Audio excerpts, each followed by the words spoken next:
Hey everybody. So today we've got for you the new and improved model of the low-tech SSTO Mark 1. Let's get this guy into space, shall we? Whoa.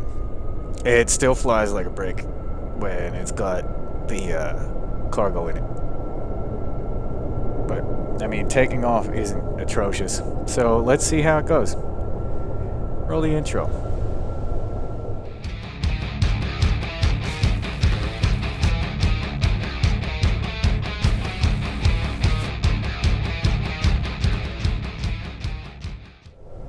Yeah, so this thing's got the same ascent profile as before, basically. Just, gain altitude, then level out, gain speed, gain altitude, level out, over and over again, till you can't anymore, and then it's time to kick in the afterburners. So I guess I'll just meet you there.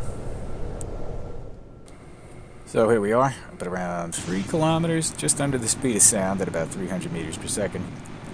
And we're going to take this thing up to around 15 kilometers before it's time to engage those swivels and get us to, I'd say, around a 75 kilometer apoapsis. We'll be able to release the payload and circularize, and, half of the job's done. There we go, flying those swivels. It's all a matter of climbing. You got to get this thing at a strange angle with the payload in there, maybe around 25 degrees of the prograde. You don't want to. You're not worried about where the actual nose of the ship is. And here we go, ready to circularize. It's aiming for 75 by 75. It doesn't quite get hit. I mean, the thing's got plenty of delta V, so could have tweaked it. This is still mainly just proof of concept here. But I want to take a minute and talk about this payload. Now, the idea is to get a micro-station type of deal in orbit. Nothing big, none of the 5-meter parts, 2.5-meter parts. This particular payload isn't, specifically what I'd put up, but it's a similar idea.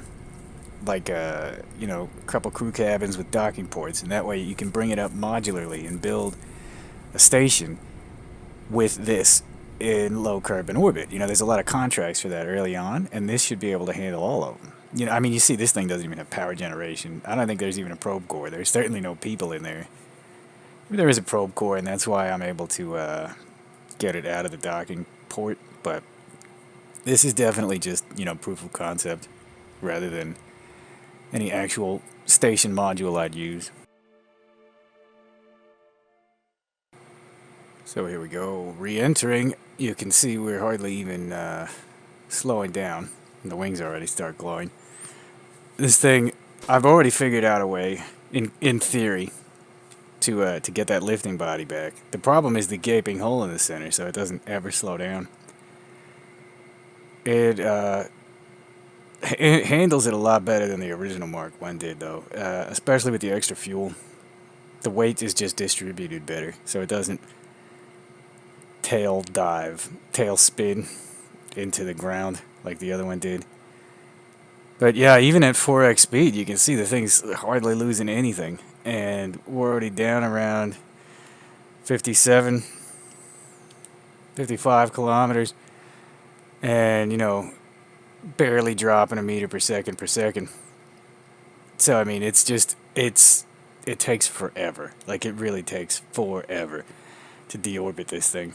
It lands in the runway, spoiler alert, but it's like an hour-long flight, which is no good. And I got to figure out how to deal with that. And I think I have an idea. Well, I have an idea. I think it'll work. We'll see how it goes, though.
As you can see, we've gotten control over the ship.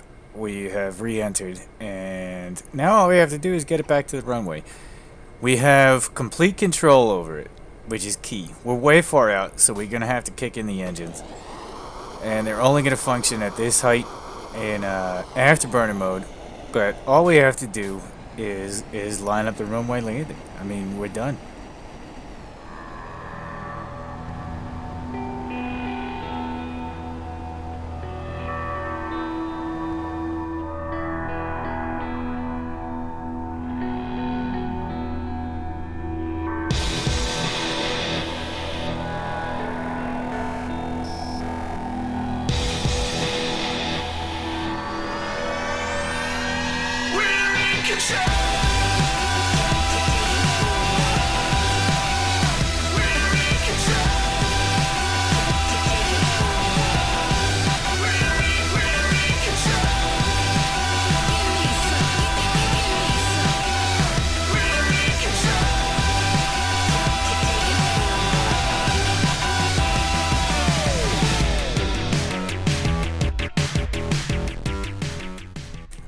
Cut the music. I just always wanted to say that, like a wrestling villain. Anyway, you can see this thing flies pretty straight and narrow. It's staying pretty much nose on the center line, and I break it down. Look how gently that touchdown is. I mean, it's beautiful. It's a beautiful thing. I think it's a success story, even though it's not the greatest plane. But I do want to thank you guys for watching. Leave a like, subscribe, all that jazz, like all the other YouTubers say. Again, thanks for watching. I appreciate it.